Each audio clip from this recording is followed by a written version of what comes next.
Israël nous met, moi je suis juif, je considère qu'Israël me met en danger. Israël est non seulement l'endroit où les juifs sont le plus en danger au monde, mais Israël met en danger les juifs.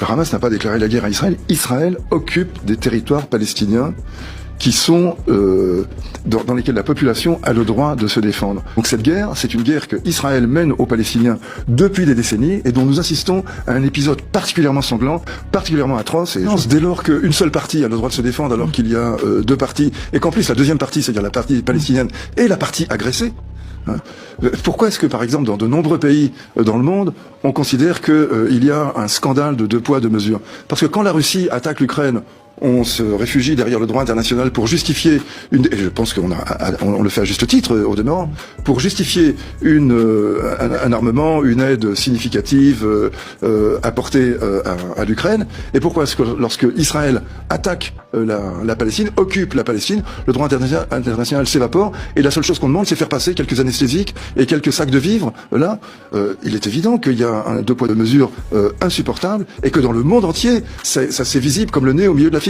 Il n'y a que dans notre petite Europe qu'on semble ignorer cela, ou en tout cas en tenir très peu de compte. Quelque chose sur la question des otages, parce que moi, il y a quelque chose qui me heurte. Je me rappelle la campagne pour la libération de l'otage Gilad Shalit.